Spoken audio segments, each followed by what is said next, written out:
Hi, this is Praios, and today we talk about the thing all winnings players do. I mean, this is a video from Fedor Holz, and saying everyone does a certain thing is usually wrong, but what is almost certainly correct for most winning players is that they use solvers in order to improve their game. Links in the description, by the way.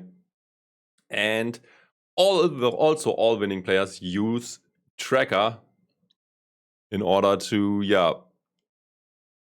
see their poker results, see the stats of other players, do after game analysis. This can be done in Holdem Manager or Pokertracker.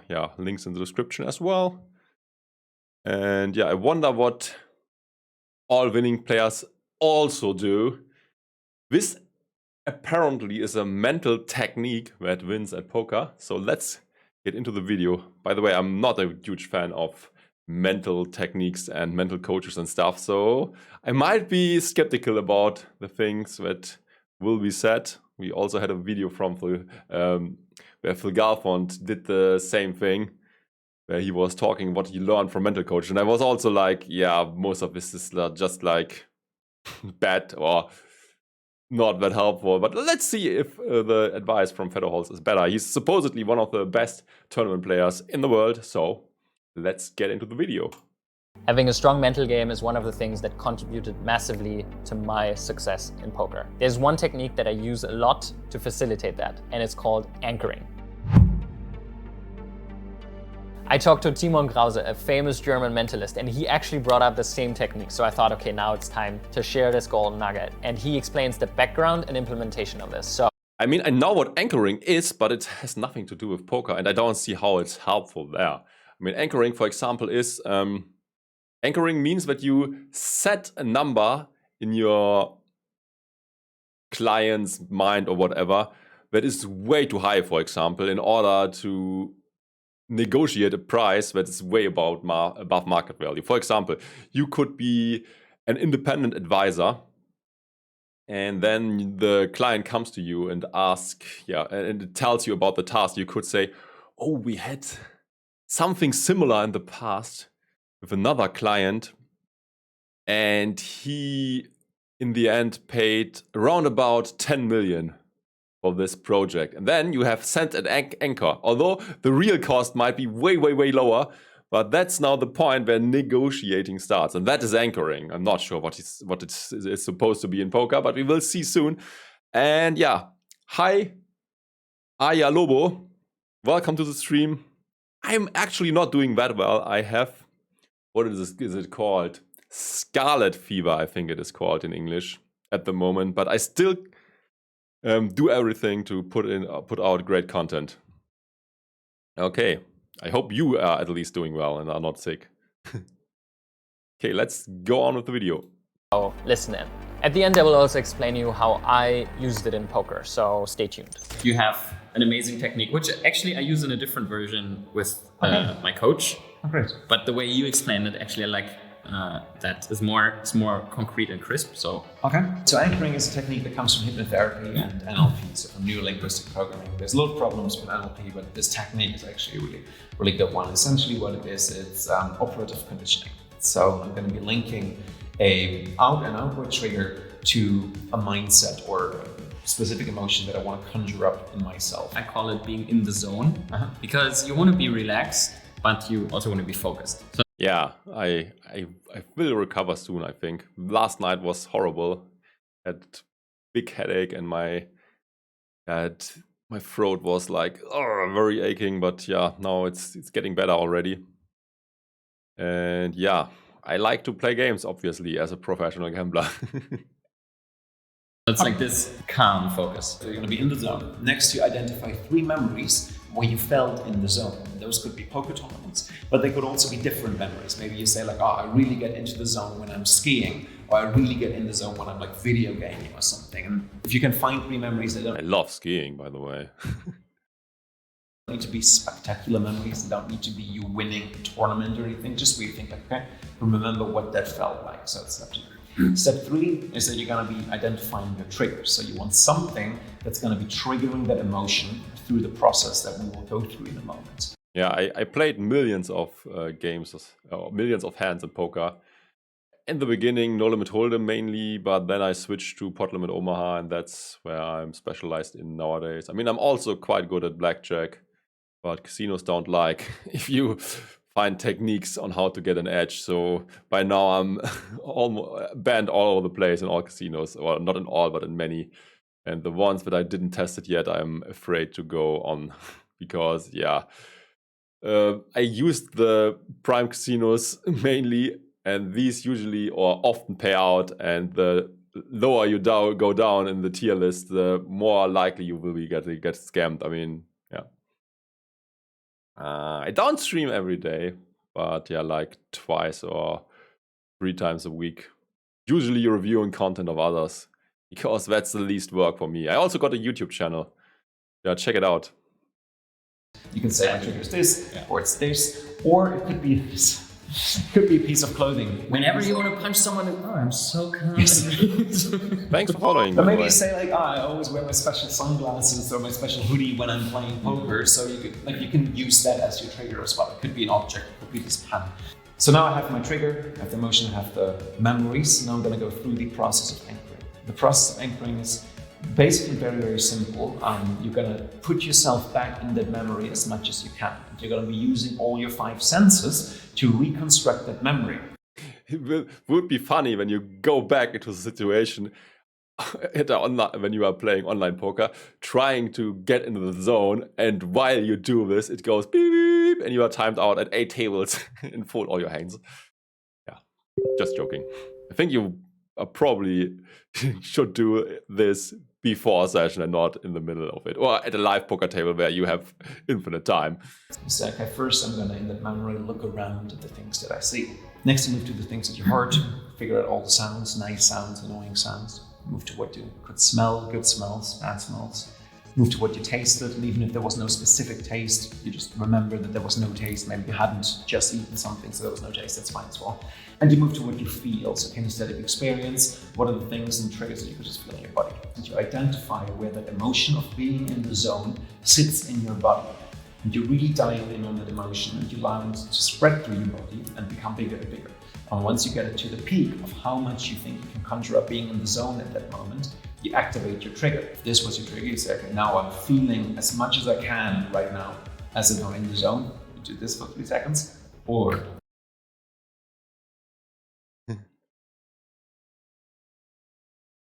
I think it's linked in the description of my channel as well, my YouTube channel. It should be. Not sure at the moment how to write something in the chat, as yeah, as I'm just having OBS open and YouTube in another browser tab. But yeah, you will find it linked below. By the way, I also got another channel if you're also interested in finance, money, and investing. Yeah, Finance with Excel it's called. I actually put way more work into this one, but it gets way less views. But it is basically premium content. You would pay $2,000 or whatever when other creators sell you their course, and this I will give this knowledge away for free on this channel. So if you are also into money, and I think everyone should be into money, then get in there.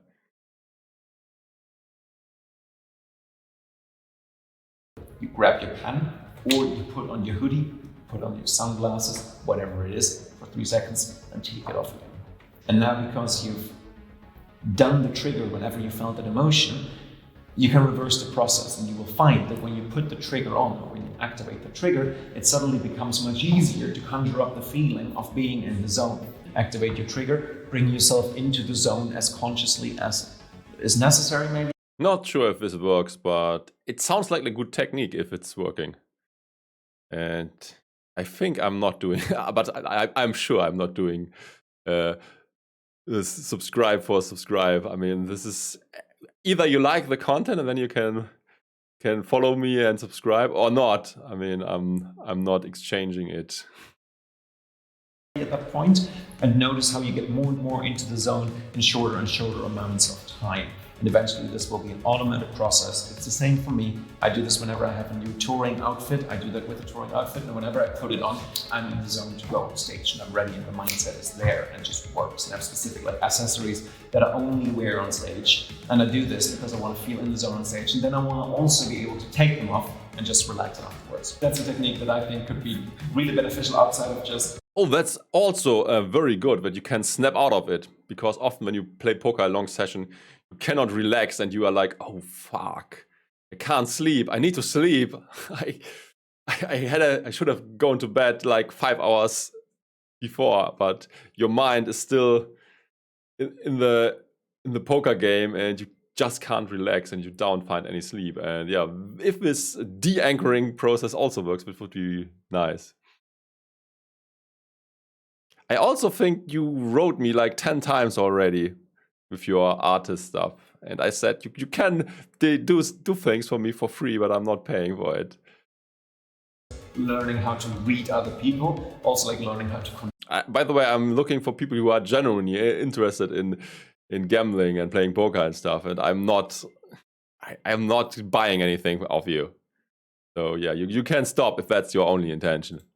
Control yourself. Now, how did I use this in poker? Anchoring as a technique, I think, is extremely valuable in a variety of different ways. And the main thing that I used it for is twofold. So on the one side, I think it is valuable for the playing implementation. So how can I make sure that I bring my best possible performance, that I can grab all those pieces of knowledge that I have stored over the years and condense them into my game style? Because if you have played live poker or online poker, there are these moments when you just feel like it's slipping out of your hands. You're not sharp, you're not there, you don't pick up all the information. And that doesn't always mean that you're emotionally stressed or not capable to deal with the situation. Sometimes it's just this, you're half a second too slow. You're not fully focused, you're not fully there. And I think that being able to bring...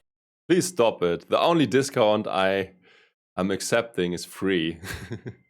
that best possible mindset or level of focus to the table is very important. And so the way I've done this is I have this performance or these moments where I think I'm 9.5 out of 10 there. I brought all my knowledge there. I see all the things from my opponents, like I'm super in the flow. By the way, this information is already way better than the one from Phil Gelfond.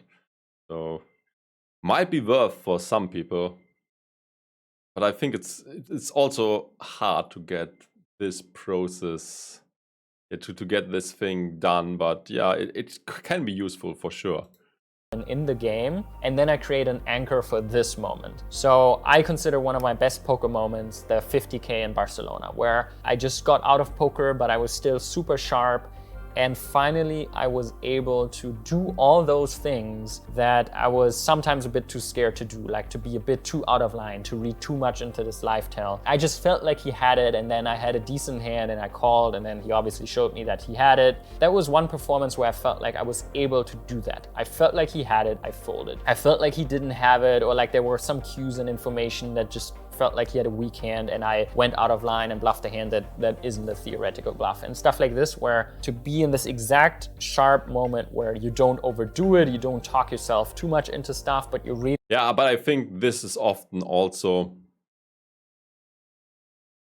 yeah, what's the best way to describe it?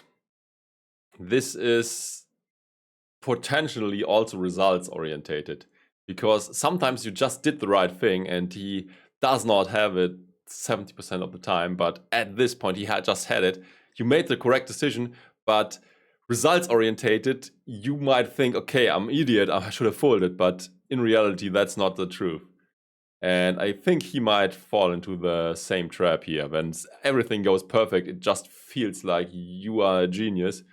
But the next day, the complete opposite can happen. You might even make good decisions, but still lose. And that's how poker and gambling in general works. Picking up the information and process them in the best possible way. I feel this was my tournament performance of my career. And so I created an anchor for this feeling together with Elliot. We created this moment of...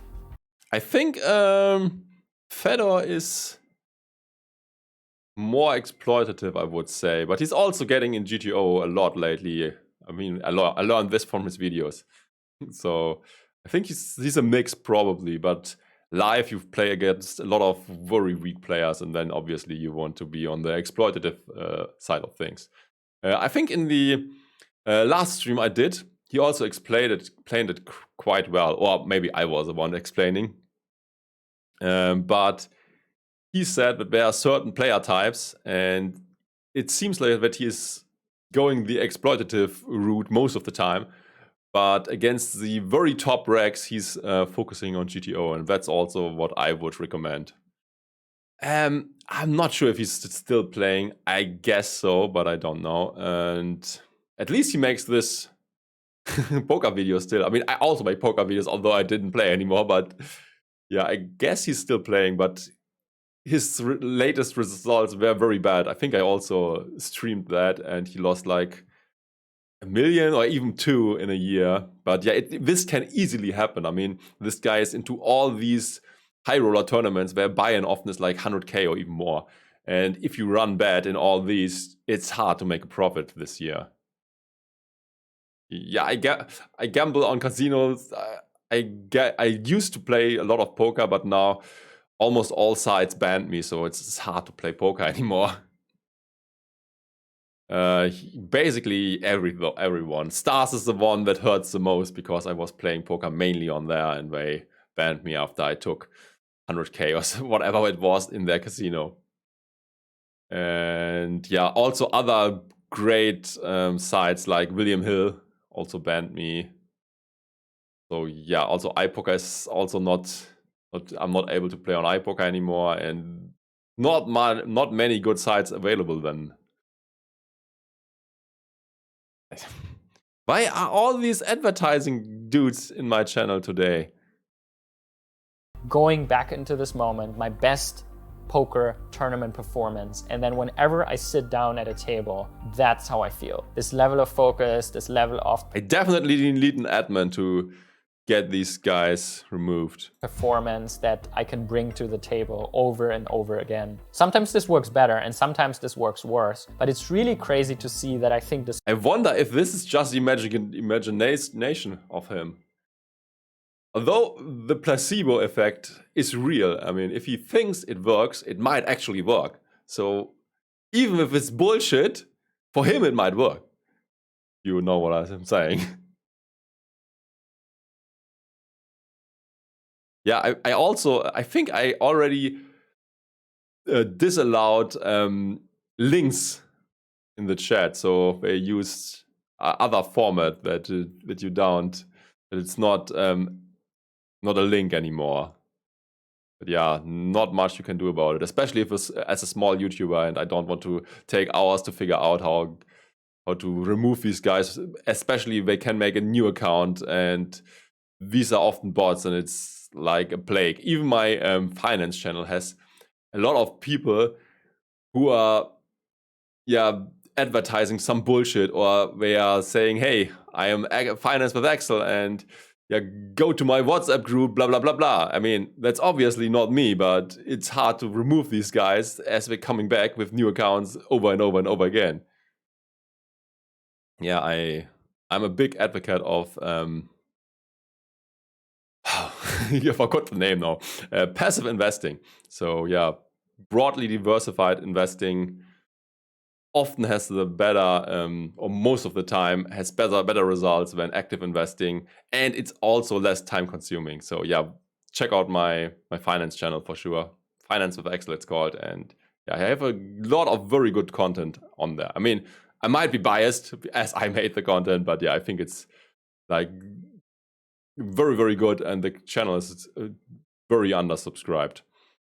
Spread of even on the top level is sometimes I feel like I'm top 3 in a tournament when I'm super. Yeah, the thing is, market timing, nobody should try to time the market. Just get in there whenever you have money left and don't care, because yeah, market timing is, even Warren Buffett, like the biggest investment legend ever, says that this is bullshit and it's very hard to time the market.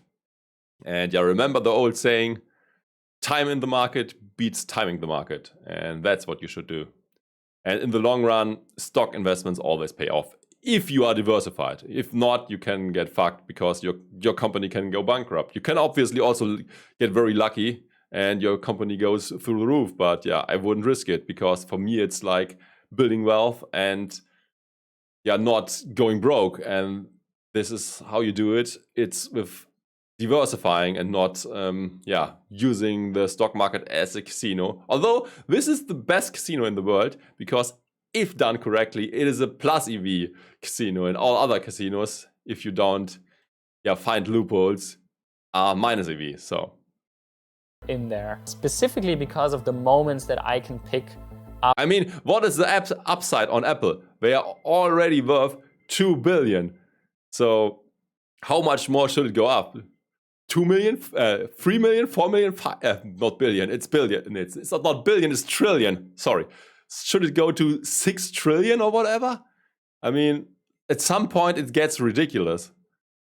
So yeah, I wouldn't stick everything into Apple. I mean, Apple is a good company, but it's already valued very, very, very highly.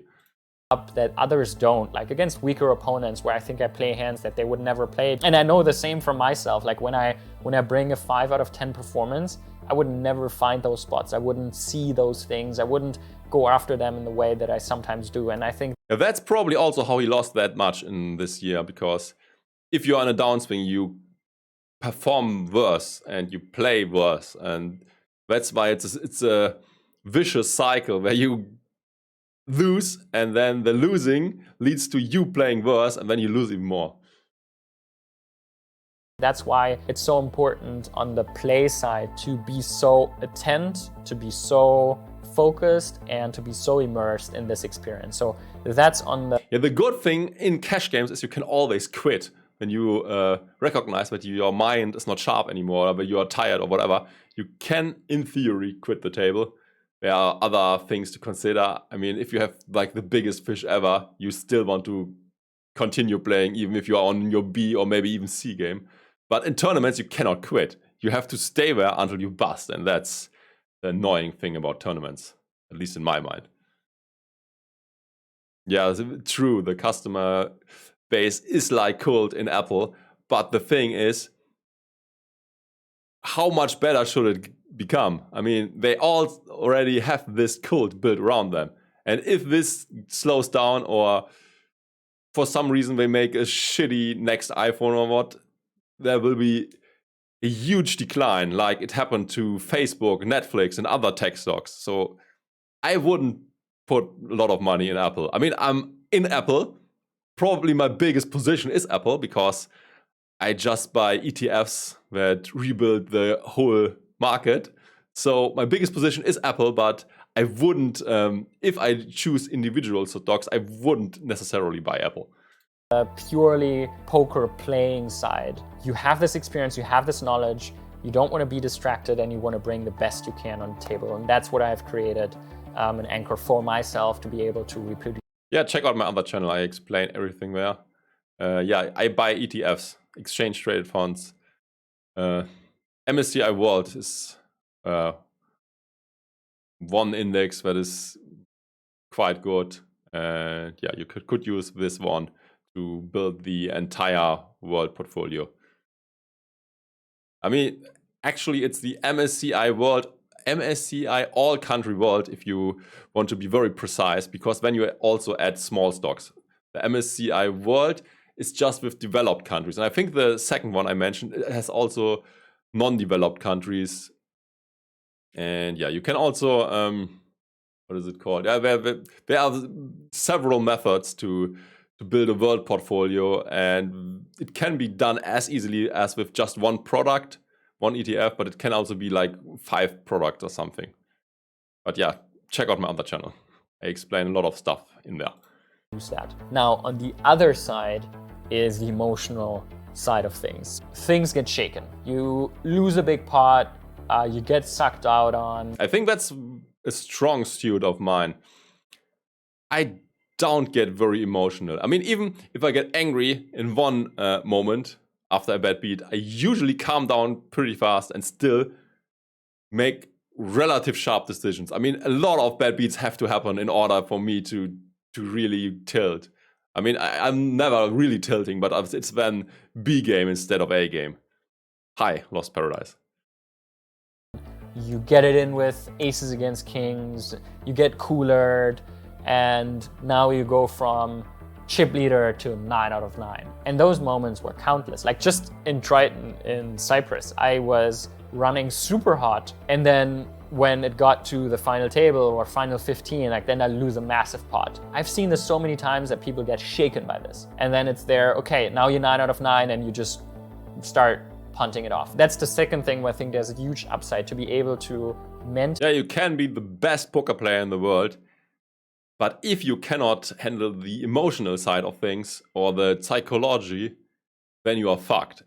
The same is also true for bankroll management. I mean, this is not a mental technique, but if you constantly play above your means and always risk all your money in the games, at some point you will go broke and then you have no money to rebuild and your career is over. So bankroll management also very important, although that's not a mental thing. Bring yourself in a calm state when you just got brought out of balance. Okay, spin and goes, I guess.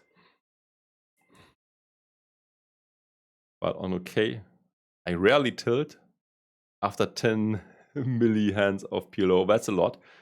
But on occasion, spin players can cause a slight red mist. Yeah, I mean, probably. I mean, spin and goes have a lot of rake, if I remember correctly, and also the thing is quite fast. And maybe if you go down from A to B game, it can be enough to not be profitable anymore. And these things also have so much luck involved, if I remember correctly, as I think the top prices can go up and down in a very wide range. But I'm not an expert in tournament play. I was almost exclusively a cash game player, and the tourneys I played was more for fun than everything else. So yeah, I can't really comment on tourney stuff. By a difficult moment, right? So sometimes there are these moments that really emotionally shake you, and By the way, this is also something where you can find competent people. You shouldn't automatically assume that he is competent in everything. If someone is good in No Limit, he's not necessarily good in PLO. If someone is good in cash games, he's not automatically good in tournaments. But people who are actually good at something will admit, okay, I'm good in cash games, but I'm not good in tournaments.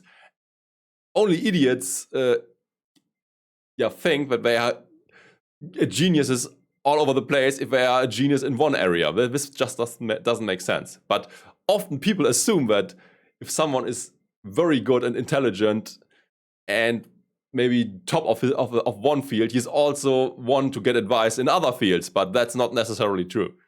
Everyone has those moments, and I had countless of those moments. At least 100 or 150 moments live where Helmuse is the greatest of all times. He's great in everything.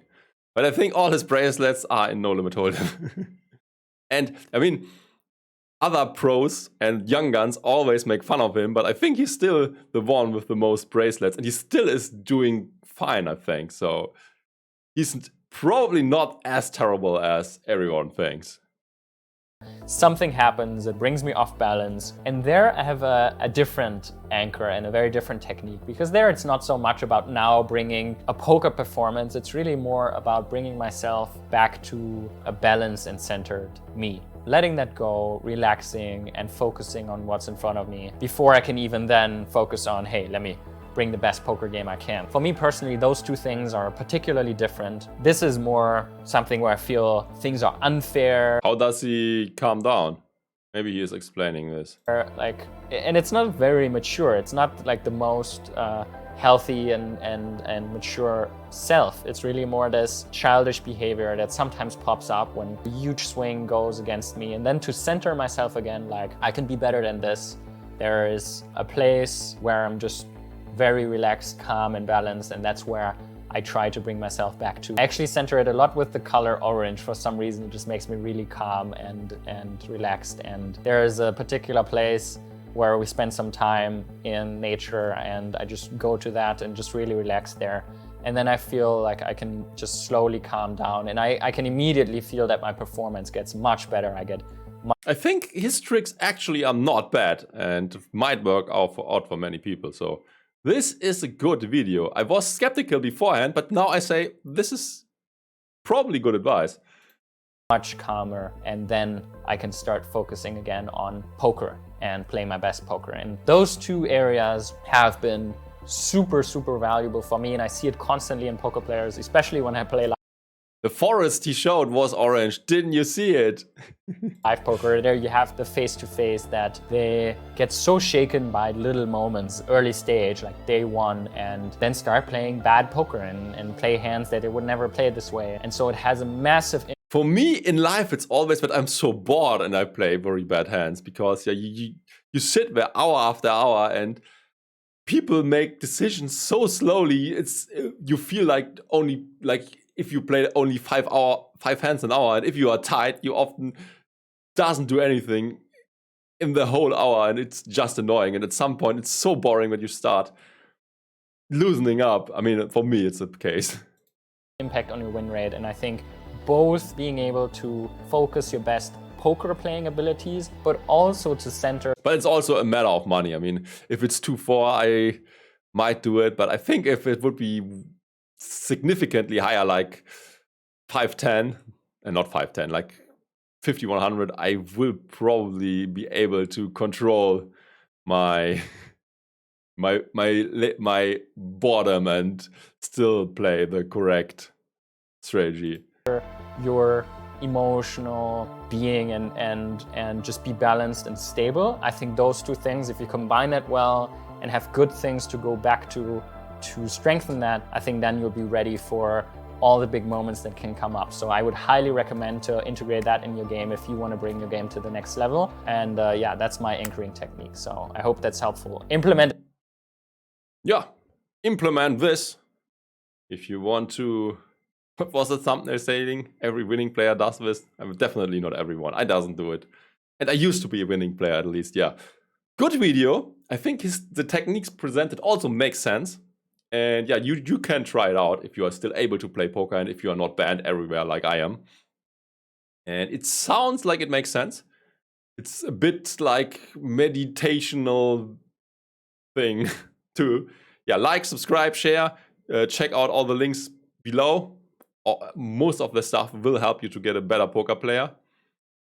And yeah, good luck at the tables. Bye bye until next time.